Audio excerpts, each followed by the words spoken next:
राम राम हरे हरे हरे कृष्णा कृष्ण कृष्ण हरे हरे हरे राम राम राम हरे। सैरंध्री जो जिस प्रकार का संबोधन ठाकुर के द्वारा किया गया वैसा ही उसे बना दिया। कुब्जा ने कहा कि हे प्रभु, जैसा आपने बोला वैसा ही मुझे करके दिखा दिया।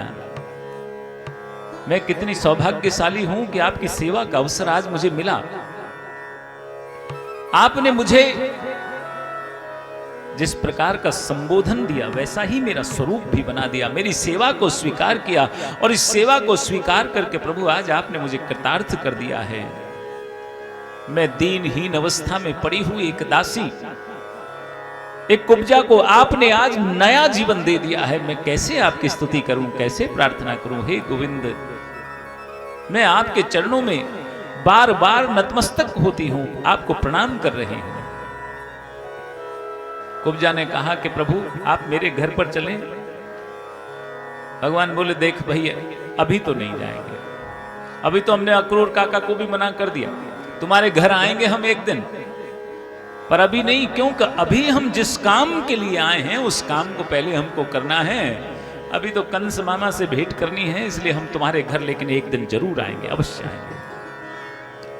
और महाराज यहां से चलते चलते सबके सब ग्वाल बाल, भगवान श्री कृष्ण, बलदाऊ जी, सबके सब लोग पहुंच गए वहां धनुष यज्ञशाला में, जहां धनुष रखा हुआ था।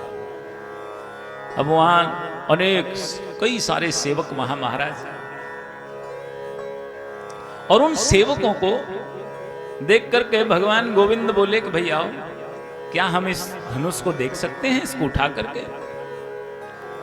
जब वो सेवक थे ना महाराज, जो सैनिक, उन्होंने जब कृष्ण की इस बात को सुना तो जोर जोर से हंसने लगे।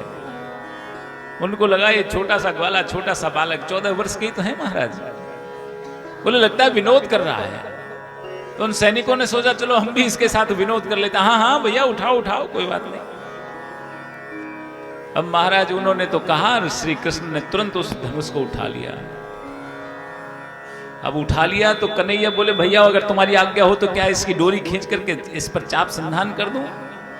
उस सैनिक हतप्रभ से देखते रहे, बोले हाँ ठीक है, चढ़ा दो। और महाराज जैसे उसकी डोरी को खींचा, वो धनुष ही 2 टुकड़े हो गया।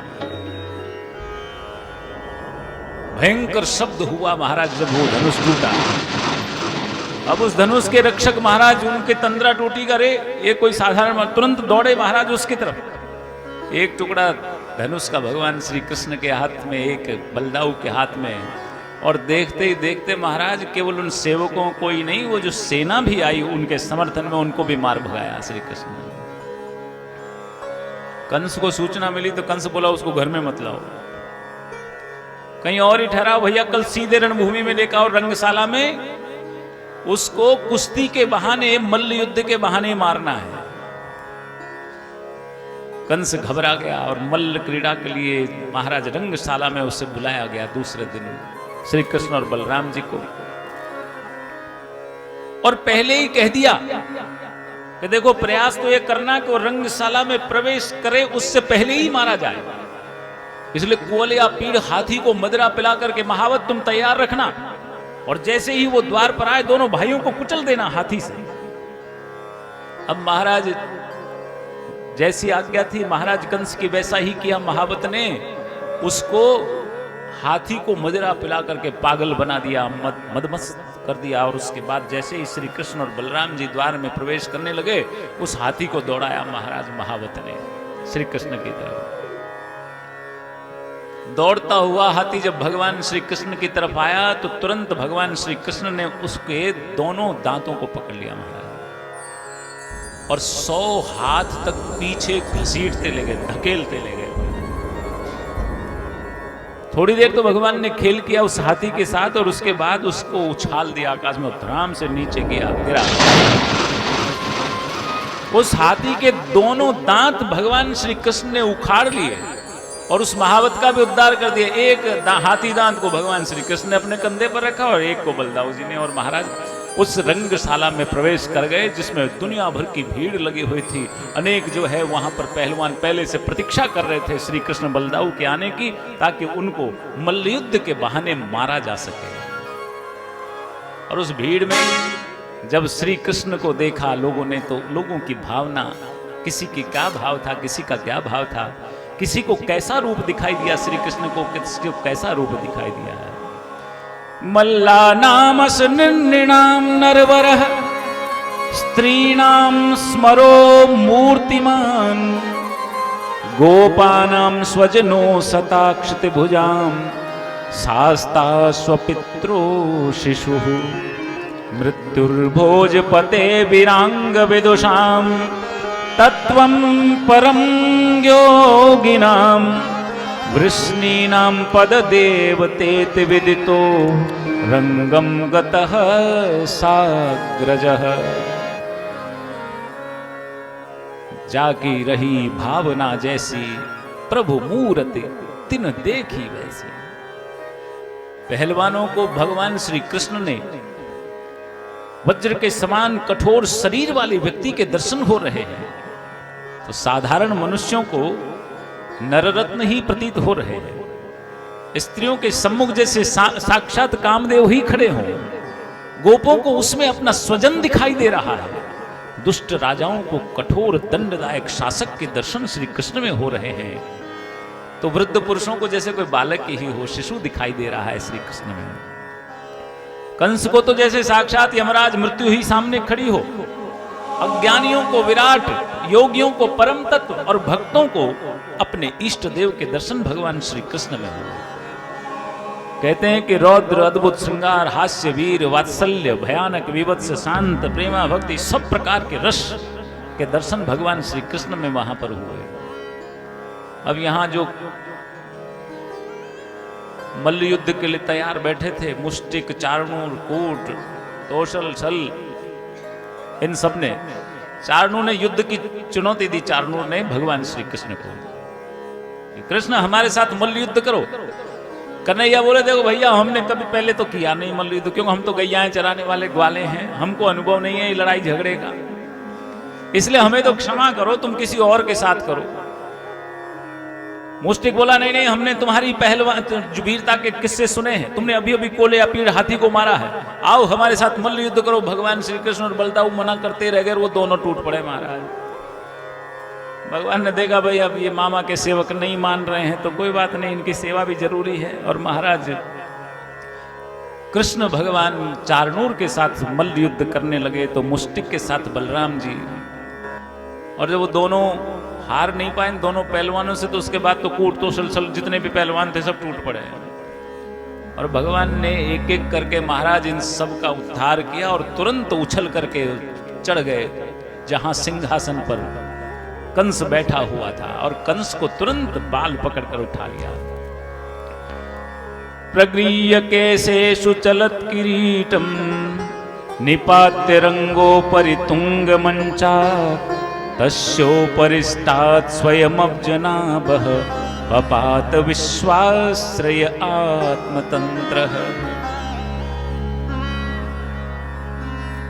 बाल पकड़ करके घसीट लिया, उसके मुकुट नीचे गिर पड़े, और देखते ही देखते भगवान श्री कृष्ण ने उसका अंत कर दिया महाराज। अब उसका अंत किया तो कंस के भाई कंक, नगरोध आदि सबके सब तलवारें लेकर दौड़ करके आए महाराज, और दोनों भाइयों ने घड़ी भर में सब का अंत कर दिया महाराज। अब जब कंस मारा गया तो सबसे पहले कृष्ण और बलदाऊ सीधे सबसे पहले बंदी गृह गए, और माता देवकी और वसुदेव जी को सबसे पहले मुक्त कराया। और जब सब मुक्त कराया तो भगवान श्री कृष्ण ने कहा कि हे पिताश्री, हमें क्षमा कीजिएगा कि हमारे और बलदाऊ के पुत्रों के होते हुए भी आपको इतने दिन बंदी गृह में रहना पड़ा।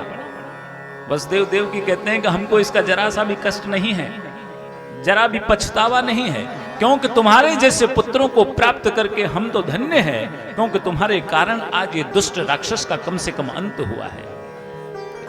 और महाराज उग्रसेन जी को राजा बना दिया गया मथुरा का।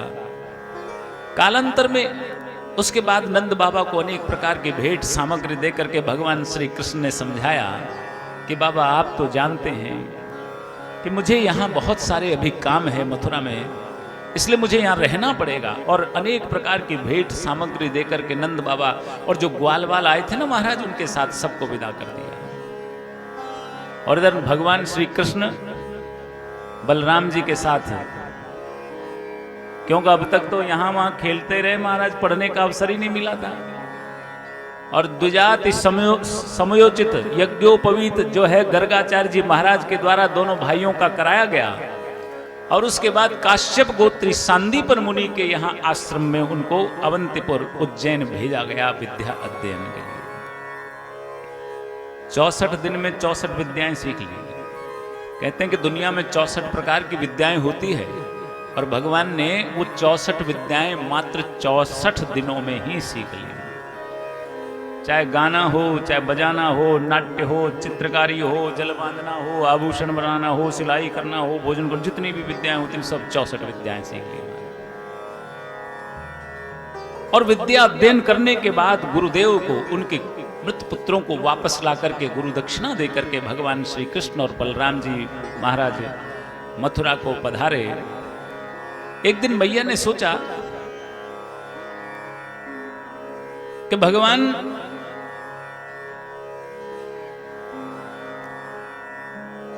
माता देवकी ने सोचा कि 14 वर्ष तक मेरा लाला मुझसे दूर रहा और मैंने कभी भी अपने लाला को अपने हाथों से भोजन नहीं बना करके खिलाया। और 14 वर्ष बाद जब आया भी तो सांदीपनी आश्रम में भेज दिया गया विद्या अध्ययन के लिए। तो आज पहली बार माता देवकी ने अपने छोटे बालक के लिए, अपने कृष्ण के लिए, कन्हैया के लिए अपने हाथों भोजन बनाया महाराज। और भोजन बना करके थाली में परोस दिया तो उन्हें याद आया कि मेरे लाला को माखन बहुत प्रिय है, और माखन प्रिय है इसलिए वो थाली परोस दी महाराज। और थाली परोसी महाराज तो थाली को देख करके थाली में एक कोने में जब देखा माखन रखा हुआ है तो भगवान श्री कृष्ण के नेत्रों में आंसू बहने लगे महाराज। श्री कृष्ण के नेत्रों में आंसू देखे तो मां रोने लगी और तुरंत दौड़ती हुई गई वसुदेव जी के पास। और वसुदेव जी से जाकर के कहने लगी कि क्या कभी आपने कान्हा से जाकर के पूछा है कि उसको मथुरा में किसी प्रकार का कोई कष्ट तो नहीं है? क्योंकि मैंने आज लाला के नेत्रों में आंसू देखे हैं। आपने कभी सुध भी ली है अपने बेटे की? वसुदेव जी कहते हैं कि हे देव कि तुम तो जानती हो जितना तुमने उसे देखा है उतना ही मैंने देखा है, जितना तुम उसे जानती हो उतना ही मैं उसे जानता हूं। मैं नहीं जानता कि मथुरा में उसको कोई कष्ट है या नहीं, परंतु तुम चिंता मत करो। मैं अभी उद्धव को बोलता हूं, उद्धव जाकर के श्री कृष्ण को समझाएंगे ताकि अगर उनको किसी प्रकार का कोई दुख, कोई कष्ट भी होगा तो उद्धव उनको समझा करके शांत करेंगे। वसुदेव जी ने तुरंत उद्धव को बुलाया, उद्धव से कहा कि उद्धव जाओ देखो तो सही कि मथुरा में कन्हैया को किसी प्रकार का कोई दुख तो नहीं है, कोई कष्ट तो नहीं है। और उद्धव महाराज जा पहुंचे और उद्धव ने जाकर के श्री कृष्ण से पूछा कि हे गोविंद, हमने सुना है कि आपके नेत्रों में अश्रु देखे गए हैं। माता देवकी, वसुदेव जी बहुत दुखी हैं इस बात को लेकर के। क्या आपको यहाँ किसी प्रकार का कोई कष्ट तो नहीं है? उद्धव जी ने जब ये बात कही कि मथुरा में किसी प्रकार का कोई कष्ट तो नहीं है, तो गोविंद कहते हैं कि उद्धव, ये मथुरा तो सोने की नगरी है, यहाँ किसी प्रकार का भला कष्ट कैसे होता है? उद्धव मोहि ब्रज बिसरत नाही, उद्धव मोहि ब्रज बिसरत नाही। हंस सुता को सुंदर कलरव और कुंजन की छाही, उद्धव मोहि ब्रज बिसरत नाही। यह मथुरा कंचन की नगरी, मणिमुक्ता जेहि माही। पर जब ही स्मृति आवत वा सुख की, पर जब ही स्मृति आवत वा सुख की, जिये उमगत सुधि नाही। उधो मोही ब्रज बिसरत ना। कि उद्धव आज मैया ने जब मुझे भोजन परोसा और उस भोजन में जब मैंने माखन को देखा तो मुझे ब्रज की याद आ गई। तुम्हारी ये मथुरा नगरी तो उद्धव सोने की नगरी, यहां भला किसी प्रकार का कमी, किसी प्रकार के का कष्ट कैसे हो सकता है?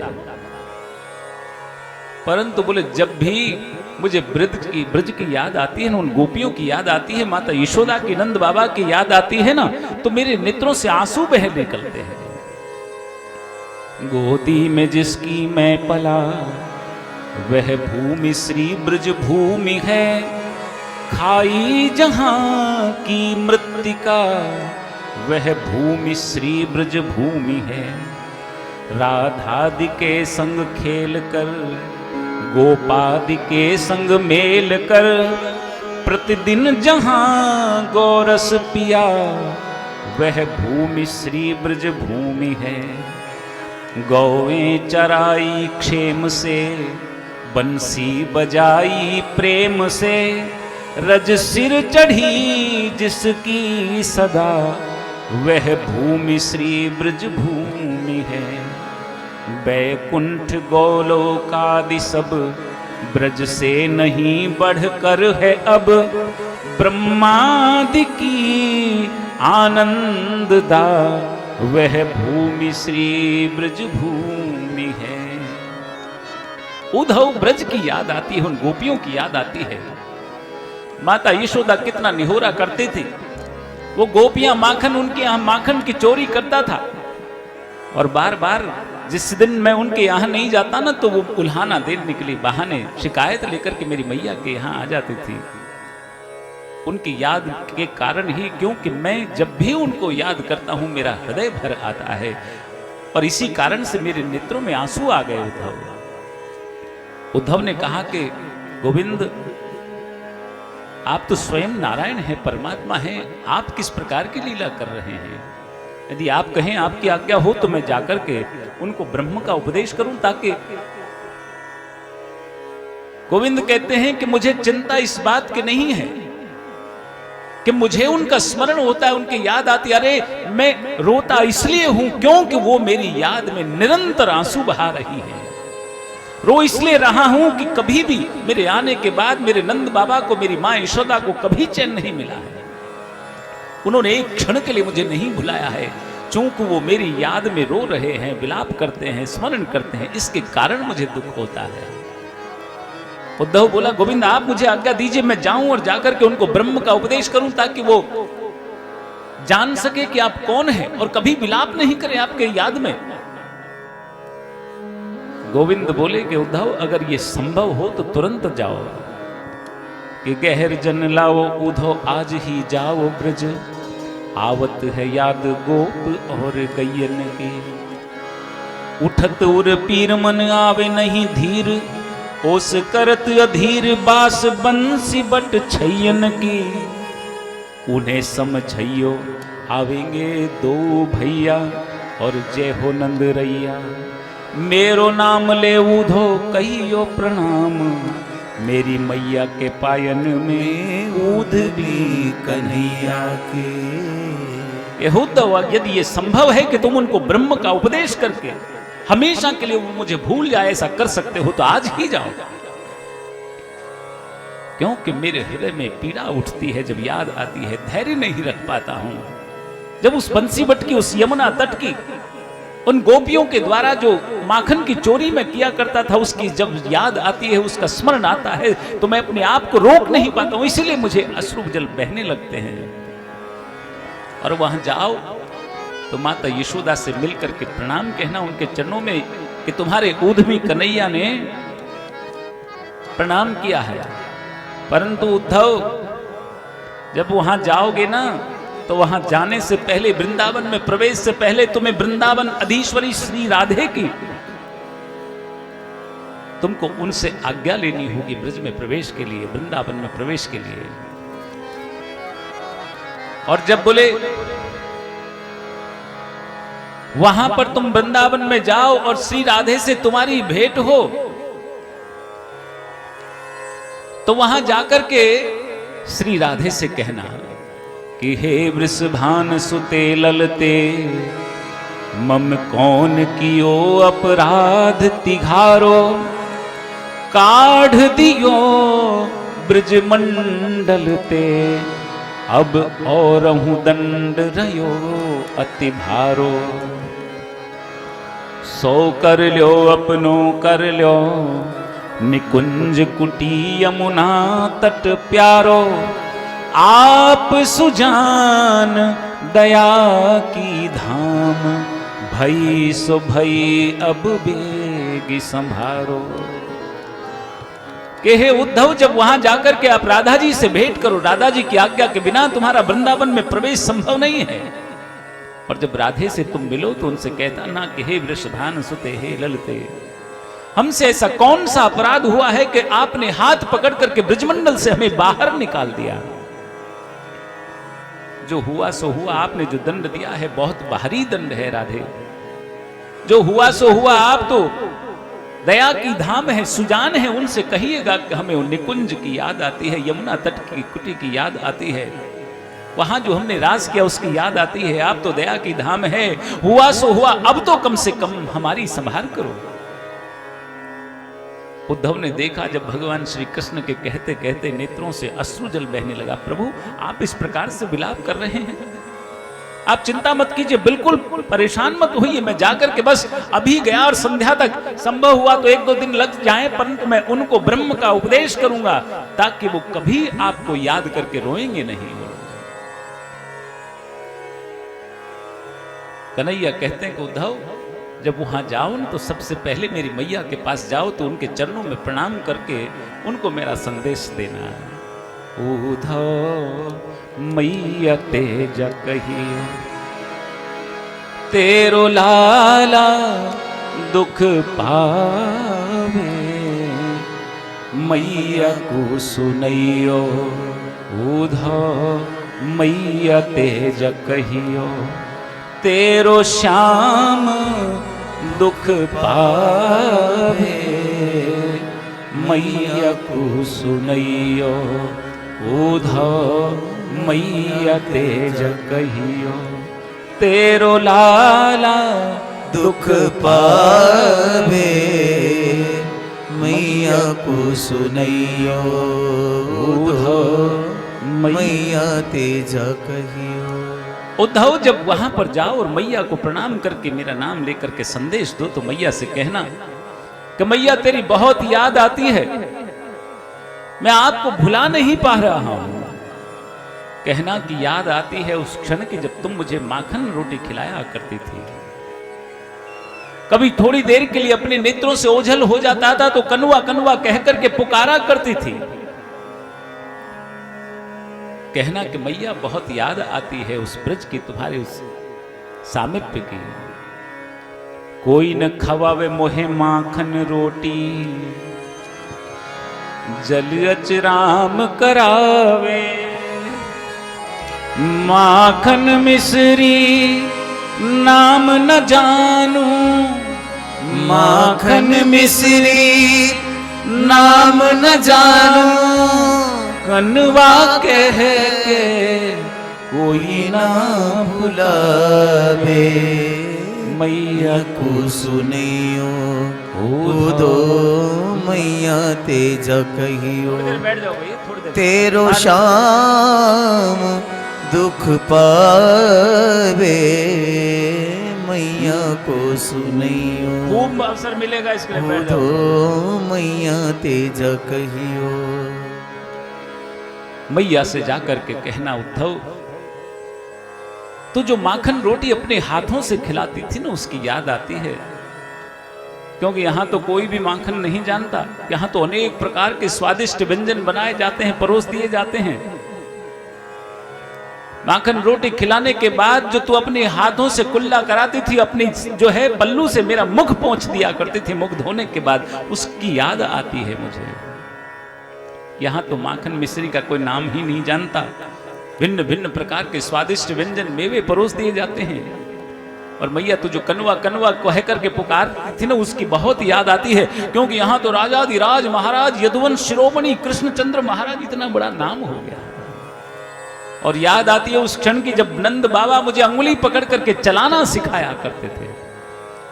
बाबा नंद अंगुलिया गही गही पायन चलनो सिखायो, और थको जान कन्हैया मेरो, और थको जान कन्हैया मेरो, गोद लिए और ये से लगा दे, मैया को सुनैयो उदो मैया तेज कहियो, तेरो लाला दुख पावे, मैया को सुनैयो उदो मैया तेज कहियो। उद्धव जब वहां पर मैया के पास जाओ तो कहना मैया याद आती है जब नंद बाबा उंगली पकड़ करके चलना सिखाया करते थे, और जब मुझे थका हुआ देखती थी ना तो डांट करके कहती थी आज ही चलना सिखा दोगे मेरे लाला को, और उठा करके हृदय से गोद लगा लिया करती थी, गोद में उठा लिया करती थी। मैया के चरणों में मेरा प्रणाम कहना। और उद्धव को समझा करके महाराज रथ में बिठा करके भेज दिया, उसी रथ में जिसमें आए थे। और इधर वृंदावन में जब से कन्हैया गए ना महाराज, तब से ये रोज ग्वाल बाल नित्य सवेरे स्नान करके आकर के उस रास्ते पर खड़े हो जाते हैं जो रास्ता मथुरा की तरफ जाता है।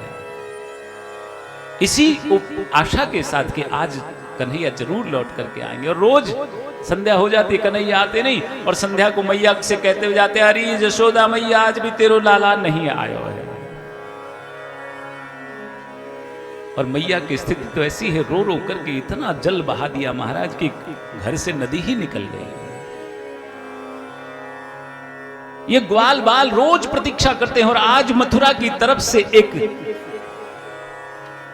रथ को आते हुए देखा, ध्वजा हिलती हुई दिखाई दी, आशा की किरण जगी कि आज श्री कृष्ण आ रहे हैं। सबने कहा अरे देखो देखो रथ आ गया, कन्हैया आ रहा है। मधु मंगल बोला आज इतने दिनों बाद आया है, नहीं बात करूंगा उससे मैं। और झाड़ी के पीछे छिपने लगा कि जब तक 100 बार वो उठक बैठक नहीं लगाएगा तब तक उसे क्षमा नहीं करूंगा। कितना समय लगा दिया उसने आने में। एक ग्वाला बोला मधु मंगल देखिए सब शिकायतें ये सब बाद में चलता रहेगा, रूठना मनाना। अरे कितने दिनों बाद आज लाला आ रहा है, सबसे पहले हमें उसका दर्शन करना चाहिए। मधु मंगल बोला हाँ तुम ठीक कहते हो, ये रूठना मनाना ये तो बाद में चलता रहेगा, अभी तो एक बार दर्शन कर लें। लेकिन जब समीप वो रथ आया तो देखा कि उसमें कन्हैया नहीं कोई और ही है। उद्धव ने ग्वालों से पूछा अरे माता यशोदा का नंद बाबा का घर कौन सा है? एक ग्वाला बोला इस नदी को पकड़ लो, जिस घर से उद्गम दिखाई देना वही घर माता यशोदा का है। रो रो करके ये नदी बन गई है। और आज भी आए हो तो तुम, हम सोच रहे थे कन्हैया आएंगे। नंद बाबा के घर की तरफ चले, बाहर चबूतरे पर बाबा सोए हुए हैं। नंद बाबा रथ से उतरे उद्धव और आवाज दी कि बाबा। इतना सुनना था कि बाबा, और नंद बाबा को लगा कि मेरा कन्हैया आ गया है। तुरंत हड़बड़ा करके उठ करके दौड़े, अरे कान्हा कहाँ है, कहाँ है, कोई मुझे दिखाता क्यों नहीं उसको। सामने उद्धव को खड़े हुए देखा जो प्रणाम कर रहे थे। बाबा मैं उद्धव हूं, मुझे आपके लाला ने भेजा है, श्री कृष्ण ने मुझे संदेश दे करके भेजा है। अरे संदेश ही देता रहेगा या वो खुद भी कभी आएगा? और कन्हैया कन्हैया की आवाज ऐसे सुनी ना, बाबा बोले कन्हैया कहाँ है, कहाँ है कान्हा? तो मैया ने सुनी तो दौड़ती हुई, आंखों से दिखाई देना कम हो गया है, दौड़ती हुई ठोकर खाती हुई बाहर तक आई। अरे कहाँ है कान्हा? अरे नंद बाबा कहाँ है कान्हा? मुझे दिखाई क्यों नहीं दे रहा है कान्हा? नंद बाबा बोले यशोदा आज भी तेरो लाला नहीं आयो, वाने मात्र अपने एक मित्र के संग संदेश ही भेजो है। मैया रोने लगी कि लाला जब मुझे दिखाई देना बिल्कुल बंद आएगा तो उस समय आएगा तो क्या लाभ जब मैं तुझे देख ही नहीं पाऊंगी। रात भर समझाते रहे उद्धव मां यशोदा को, पर नहीं समझा पाए महाराज। 14 वर्ष तक ये सोचा कि 14 वर्ष पालन पोषण किया है ना तो शायद समझाने में थोड़ा समय लगेगा। रात भर समझाते रहे कि तो वो ब्रह्म है, ये है, वो है। अब जब सवेरा हो गया तो सोचा कि चलो पहले गोपियों को ब्रह्म का उपदेश कर आता हूं। और जाकर के देखा यमुना के तट पर गोपियां खड़ी है, एक भंवरे को देखा, गोपी बोली दूर हो जा हमारी दृष्टि से, जैसे तू काला है ना तेरा वो स्वामी, वो कन्हैया भी वो बाहर से भी काला है और भीतर से भी काला है। उद्धव ने कहा कि अरे गोपियों, मैं मथुरा से आया हूं, श्री कृष्ण ने मुझे भेजा है संदेश देकर। क्या संदेशा लाए हो? बोले मैं तुमको ब्रह्म का, परमात्मा का साक्षात्कार कराने आया हूं, ब्रह्म का उपदेश करने के लिए आया हूं। गोपियां बोली करोगे किसको? उद्धव मन न रहे 10-20, एक हत्यो 100 गयो श्याम संग, अब को आराधे ईश। उद्धव क्या मन भी 10-20 होते हैं? कौन सा मन तुम्हारे इस ब्रह्म में, परमात्मा में, इस ईश्वर में लगाए हम? एक था हमारे पास तो, और जब से कन्हैया गया ना उनके साथ ही वो मन चला गया। बताओ कौन सा मन तुम्हारे इस परमात्मा में लगाने के लिए लाए हैं? श्याम मन श्याम तन श्याम ही हमारो धन, आठों याम उधो हमें श्याम ही सो काम है। श्याम ही ये श्याम जी ये श्याम बिनु नाही दिए, आकरे की लाकड़ी आधार राम श्याम है। श्याम गति श्याम मति श्याम ही है प्राणपति, श्याम सुखदाई सो भलाई शोभा धाम की। उधो तुम गए बोरे पाती लेके आए हो, योग कहाँ रखे यहाँ रोम रोम श्याम है। योग कहाँ रखे यहाँ रोम रोम श्याम है। हे उद्धव, तुम हमें कौन से ब्रह्म का उपदेश कर रहे हो? हमारा तो मन भी, हमारा तन ही, हमारा धन, आठों प्रहर हमको किसी से काम है तो केवल श्याम ही है, कन्हैया ही है। हृदय में भी वही है, हमारा जीवन भी यही है। बोले उसके बिना हमारा जीवन संभव नहीं है। हमारी गति, हमारी मति, वो ही हमारा प्राणपति है। सुख कहीं है तो उसके बिना नहीं है। तुम बौरा गए हो उद्धव, जो उसका संदेश लेकर के आए हो। बोले यहां हमारा तो रोम रोम श्याममय है, तुम कहां समझोगे उद्धव? ये तो प्रेम की बात है उद्धव, ये तो प्रेम की बात है उद्धव। बंदगी तेरे बस की नहीं है, ये तो प्रेम की बात है उद्धव। बंदगी तेरे बस की नहीं है, यहाँ सर्दे के होते सौदे, यहाँ सर्दे के होते हैं सौदे। आशिकी इतनी सस्ती नहीं है, ये तो प्रेम की बात है उद्धव।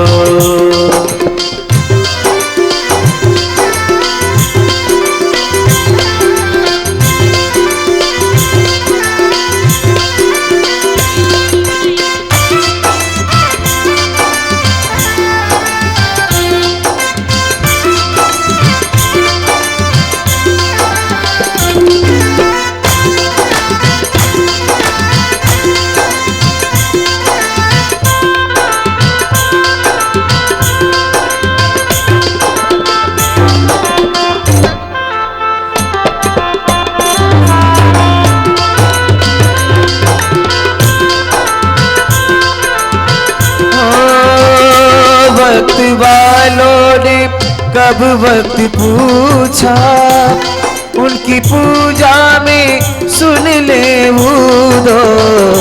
प्रेम वालों ने कब वक्त पूछा, उनकी पूजा में सुन ले उद्धव। यहाँ दम दम में होती है पूजा, यह दम दम में होती है पूजा। पाने की फुर्सत नहीं है, यहाँ दम दम में होती है पूजा।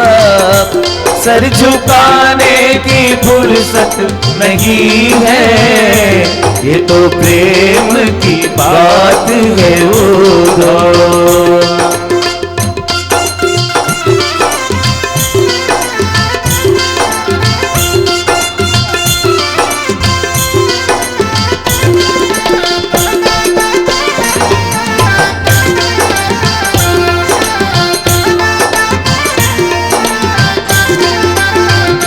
श्याम प्यारे की मस्ती में डूबे, उन्हें क्या परवाह जिंदगी की, जो असल में है मस्ती में डूबे, उन्हें क्या परवाह है जिंदगी की, जो उतरती है चढ़ती है मस्ती, जो उतरती है चढ़ती है मस्ती, वो हकीकत में मस्ती नहीं है, जो उतरती है चढ़ती है मस्ती, वो हकीकत में मस्ती नहीं है, ये तो प्रेम की बात है वो दो।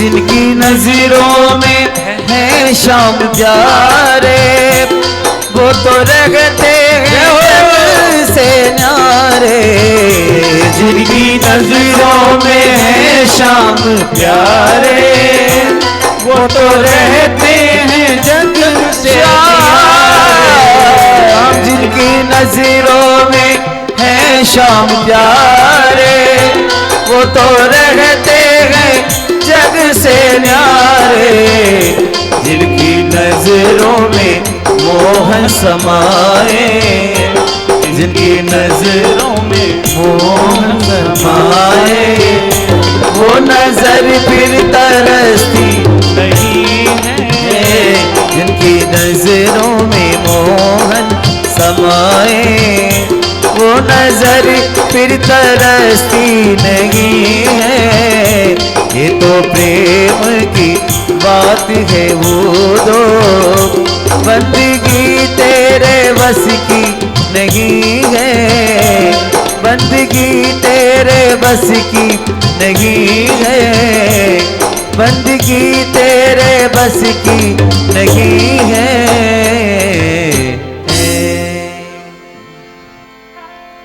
उद्धव आए थे ज्ञान का, ब्रह्म का उपदेश करने के लिए। ये गोपियां बोली कि उद्धव ये तुम्हारी बस की बात नहीं है, तुम नहीं समझ सकते हो।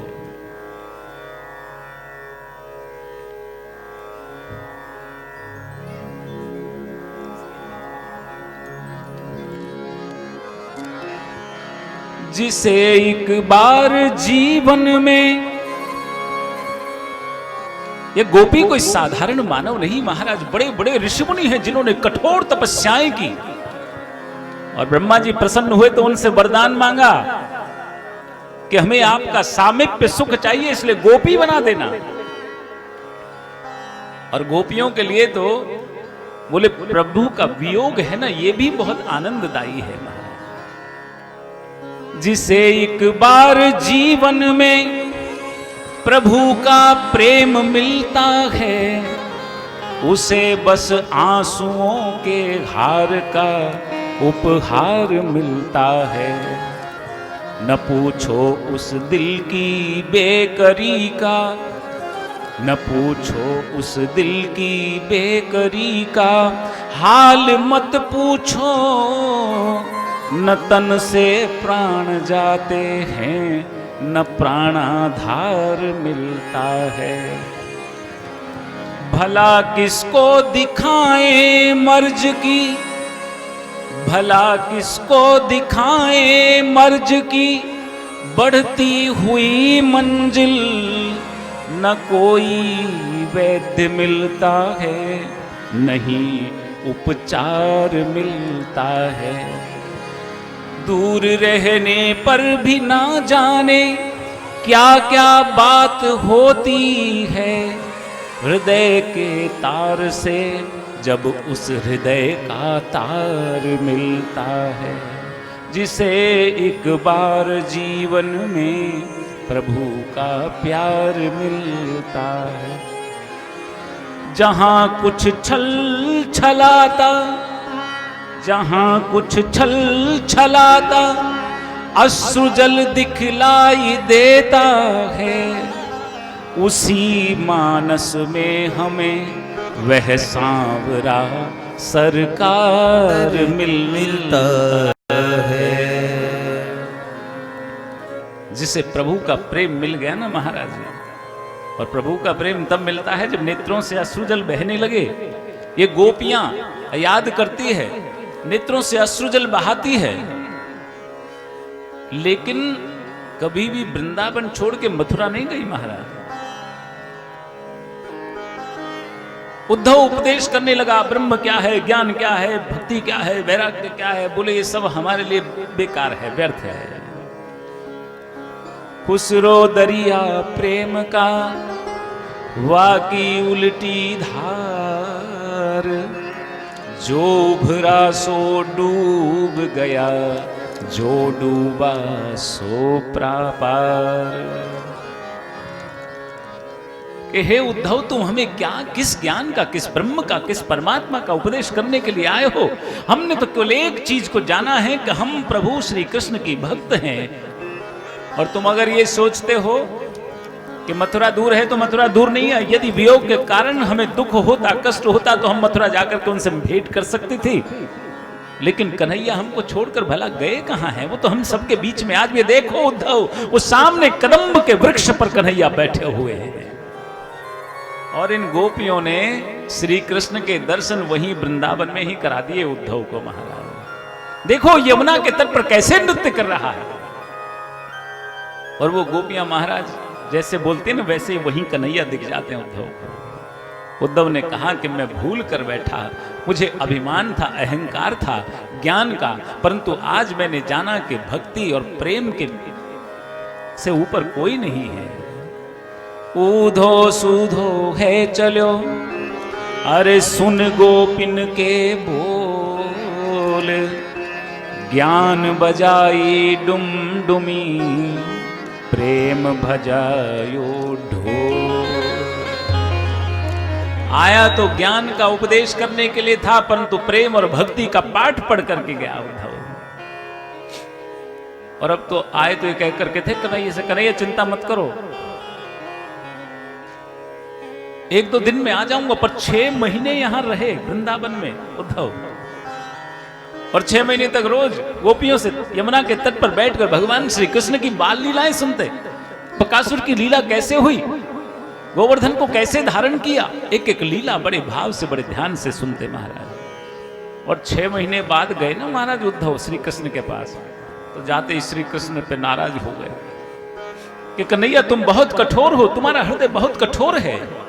गोविंद बोले क्यों, क्या हुआ? बोले वो गोपियां रोज आपको याद करके रोती है, आपने एक बार भी उनको स्मरण करना, याद करना उचित नहीं समझा। आपने उन गोपियों को, उन माता यशोदा को, नंद बाबा सबको भुला दिया।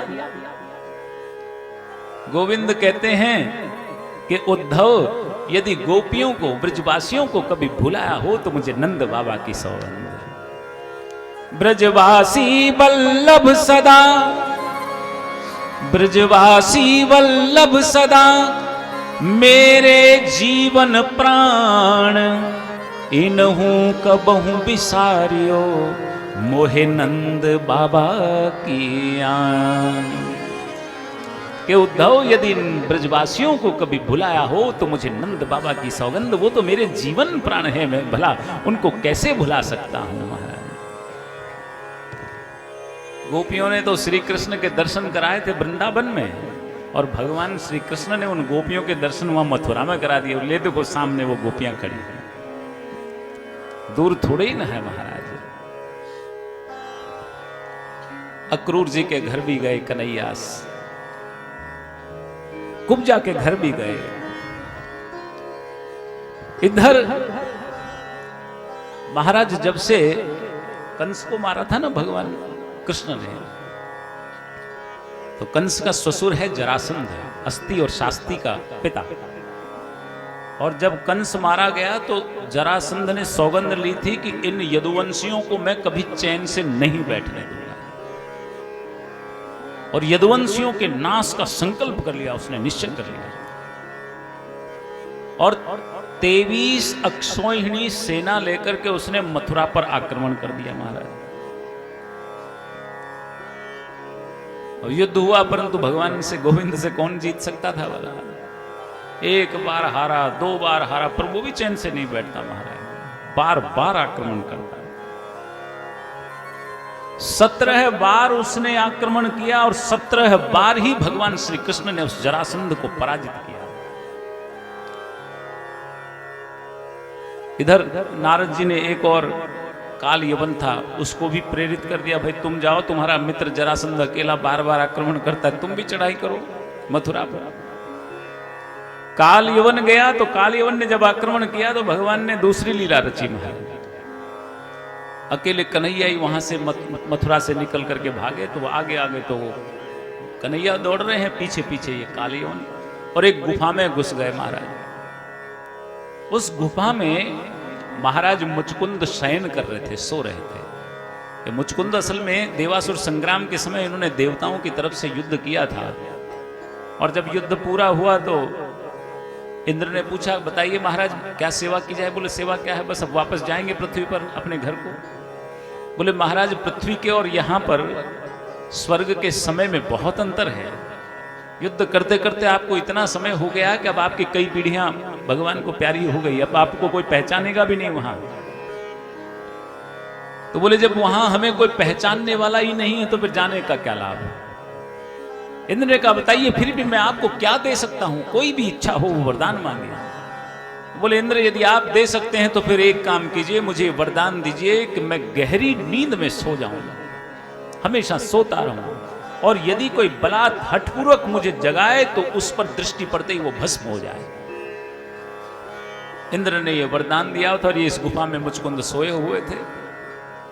भगवान श्री कृष्ण उस गुफा में घुसे और अपनी पीतांबरी को मुचकुंद के ऊपर उड़ा दिया महाराज। अब वो काल यवन दौड़ता दौड़ता गुफा में आया, देखा हुआ मुचकुंद को सोते हुए, पीतांबरी उसके ऊपर, वो भ्रम में आ गया। उसने सोचा कि ये सो रहा है यहाँ, और जोर जोर से कहने लगा करे तू युद्ध को छोड़कर भाग आया और यहाँ गुफा में आकर के सो रहा है, ठहर मैं अभी तुझे मजा चखाता हूँ। ठोकर मारी महाराज काल यवन ने राजा मुचकुंद को कृष्ण समझ करके। जब नींद टूटी मुचकुंद की और जैसे ही दृष्टि पड़ी उस काल यवन पर, वो वही भस्म हो गया महाराज।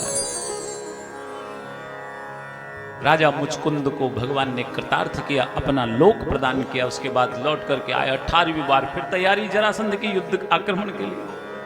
लेकिन इस बार उन्होंने किसी के कहने पर ब्राह्मणों का पहले अनुष्ठान कराया। बोले पहले ब्राह्मणों का अनुष्ठान पे बैठाओ, फिर आक्रमण के लिए जाऊंगा। कन्हैया को सूचना मिल गई कि 18वीं बार फिर आ रहा है जरासंध, और बोले इस बार तो ब्राह्मणों को अनुष्ठान पर बिठाया है विजय श्री के लिए। इधर ब्राह्मणों के अनुष्ठान की मर्यादा, इधर बार बार रोज रोज इसका आक्रमण। अब कुछ करना पड़ेगा, और उन्होंने विश्वकर्मा को प्रेरित किया और समुद्र में द्वारिकापुरी का निर्माण कराया, और नींद में ही महाराज सब मथुरावासियों को वहां पहुंचा दिया। अब केवल बचे बलदाऊ और कन्हैया महाराज। जब जरासंध ने आक्रमण किया तो महाराज जैसे ही वो आया, भगवान श्री कृष्ण और बलदाऊ दोनों मथुरा नगरी को छोड़कर भागे महाराज, एक पर्वत पर चढ़ गए। अब जब पर्वत पर चढ़े तो जरासंध ने उस पर्वत को चारों तरफ से घेर लिया। बोले अब ये उतरेगा कैसे, चारों तरफ आग लगा दो महाराज। और पूरे पर्वत को उसने चारों तरफ से आग में झोंक दिया महाराज। परंतु श्री कृष्ण और बलराम जी समुद्र में कूदे और द्वारिकापुरी जा पहुंचे महाराज। जरासंध तो सोच रहा था कि वो दोनों भाई मर गए हैं, और वो वहां द्वारिकापुरी जा पहुंचे महाराज। विश्वकर्मा के द्वारा बनाई गई ये द्वारिकापुरी अचिंत शक्ति से पहले ही पहुंचा दिया गया था सबको। और यहां पर पहुंचे और जाकर के महाराज सबसे पहले बलदेव जी का विवाह करवाया महाराज रेवती के साथ। विवाह हुआ, उधर एक दिन दरबार में बैठे थे द्वारकापुरी में महाराज श्री कृष्ण और बलदाऊ जी। उसी समय कुछ ब्राह्मण लोग पधारे महाराज, संत लोग, और संतों ने कहा कि महाराज हम विदर्भ देश से आए हैं, वहां के राजा भीष्मक उनकी पुत्री है जिसका नाम है रुक्मिणी, उन्होंने एक संदेश भेजा है। महाराज श्री कृष्ण ने कहा कि अगर संदेश भेजा तो आप पढ़ करके सुना दीजिए, और उन्होंने संदेश पढ़ करके सुनाया। राह तकूं मैं तेरी ऊंची चढ़ के, राह तकूं मैं तेरी ऊंची चढ़ के, आना आना श्याम सुंदर गरुड़ चढ़ के, आना आना श्याम सुंदर गरुड़ चढ़ के। राग तकूं मैं तेरी ऊंची चढ़ के, राग तकूं मैं तेरी ऊंची चढ़ के, आना आना श्याम सुंदर गरुड़ चढ़ के, आना आना श्याम सुंदर गरुड़ चढ़ के।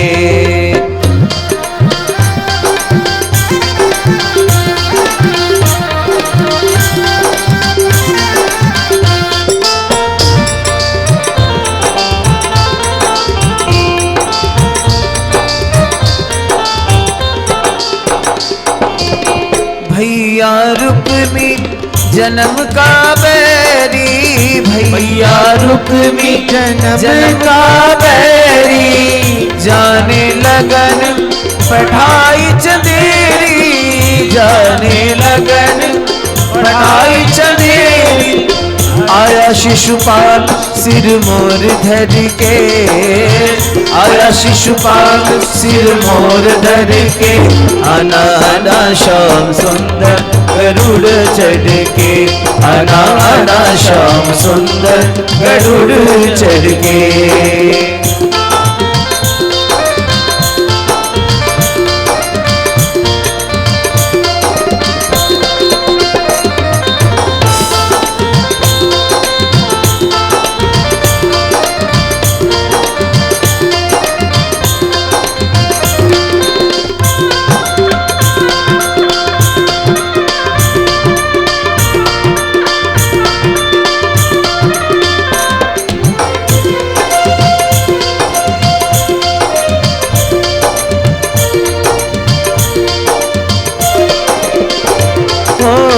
जो कहूँ स्वामी तुम नहीं आओ, जो कहूँ स्वामी तुम नहीं आओ, जियत कभी मोको नहीं पाओ, जियत कभी मोको नहीं पाओ, प्राण तजूंगी अटा पे चढ़ के, प्राण तजूंगी अटा पे चढ़ के, आना आना श्याम सुंदर गरुड़ चढ़ के, आना आना श्याम सुंदर गरुड़ चढ़ के।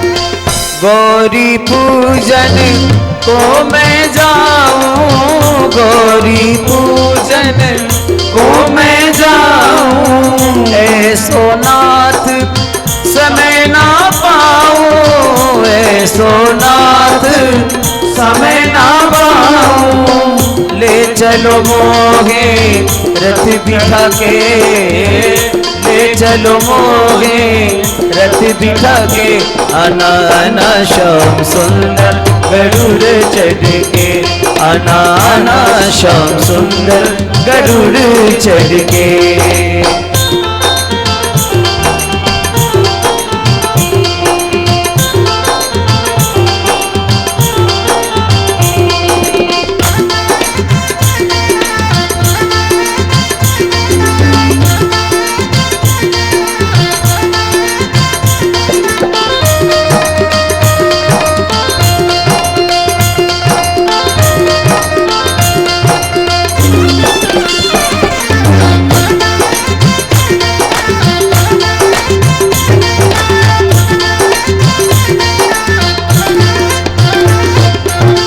नदियाँ गहरी नाव पुरानी, नदियाँ गहरी नाव पुरानी, हे बनहारों है अनजानी, हे बनहारों है अनजानी, बीच भंवर मेरी नाव अटके, बीच भंवर मेरी नाव अटके, आना आना श्याम सुंदर गरुड़ चढ़ के, आना आना श्याम सुंदर गरुड़ चढ़ के, राह तकूं मैं तेरी ऊंची चढ़ के, राह तकूं मैं तेरी ऊंची चढ़ के, ओ आना आना श्याम सुंदर गरुड़ चढ़ के, आना आना श्याम सुंदर गरुड़ चढ़ के, आना आना श्याम सुंदर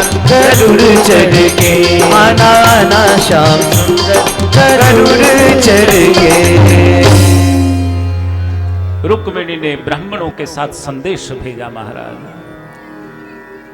श्रुत्वा गुणान् भुवन सुंदर शृण्वतां ते, निर्विश्य कर्ण विवरे हरतोंगतां पम, रूपम दृशां दृश्यमताम् अखिलार्थ लाभम, त्वय्यच्युत विशत चित्रम पत्रपम में।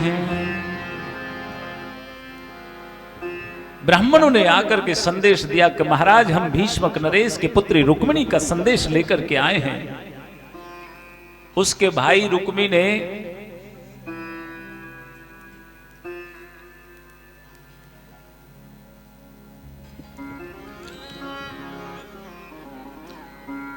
बोले उसके भाई रुक्मी ने शिशुपाल के हाथ वाग्दान कर दिया है रुक्मिणी का। और रुक्मिणी ने बोले आपके बारे में बचपन में ही संतों के मुख से आपकी प्रशंसा सुनी है, आपके गुणों के बारे में सुना है, और तब बाल्यावस्था में ही उसने संकल्प कर लिया था कि विवाह करेगी तो वो गोविंद आपके साथ ही करेगा। और संदेश में ये भी लिख करके भेज दिया कि भगवान यदि आप चाहें तो चूंकि मैं अपनी माता की आज्ञा से गौरी पूजन के लिए माता पार्वती के मंदिर में जाऊंगी, वहां से आप मेरा हरण कर सकते हैं, क्योंकि मेरा भाई तो मेरे आपके साथ अब मेरा विवाह करेगा नहीं। गोविंद ने ब्राह्मणों से कहा कि जाओ जाकर के कह दो कि हमें उनका संदेश मिल गया है और उचित समय पर हम पहुंच जाएंगे। और महाराज इधर बारात भी आ पहुंची, जिसको वाग्दान किया था ना शिशुपाल अपने अनेक राजाओं के साथ महाराज वहां पहुंच गए भीष्म कुंडिनपुर। चेदी नरेश राजा दमघोष के पुत्र, इधर शिशुपाल अपने मित्रों जिसमें जरासंध आदि सारे के सारे मित्र इकट्ठे हैं महाराज, जितने भी शत्रु पक्ष के हैं ना लोग सारे शिशुपाल। और शिशुपाल देखिए एक और बात, भगवान श्री कृष्ण की दूसरी बुआ का लड़का है। और महाराज जब राजकाज होता है ना ऐसे ही रिश्तेदारों में भी जो है आपस में ऐसे ही युद्ध हो जाते हैं। अब यहां शिशुपाल अपनी बारात के साथ आया हुआ है, जिसमें उसके जितने भी दंतवक्र आदि जरासंध आदि कई सारे राजा वहां पर आए हुए हैं। और इधर भगवान श्री कृष्ण अपने सारथी दारुक को अकेले ही लेकर के रथ में शैव्य सुग्रीव मेघ पुष्प बलाहक नामक 4 घोड़े उन्होंने जोते हैं। और महाराज चुपचाप बिना किसी को बताए केवल ये कह करके कि हम कुंडिनपुर की तरफ जा रहे हैं, रथ में अकेले ही भगवान श्री कृष्ण ने प्रस्थान कर दिया महाराज। और वहां जा पहुंचे महाराज जहां संकेत किया था रुक्मिणी जी ने। पार्वती जी के मंदिर में अनेक सैनिकों के साथ अनेक रखवालों के साथ रुक्मिणी जी पधारी हुई है पार्वती पूजन के लिए। और वो जानती है कि श्री कृष्ण यहां अवश्य ही पधारेंगे मुझे लेने के लिए, मेरा हरण करने के लिए। और भगवान श्री कृष्ण वहां पहुंच गए महाराज। अब यहां पर जितने भी सेवक थे जैसे रथ से उतर करके जाने लगे, तो वहां जैसे ही उन्होंने देखा, देखते ही सब के सब सैनिक भगवान श्री कृष्ण की तरफ दौड़े। तो भगवान श्री कृष्ण मुस्कुराए महाराज। और जब मुस्कुराए तो महाराज वो वहीं के वहीं स्तंभित खड़े हो गए। भगवान की हंसी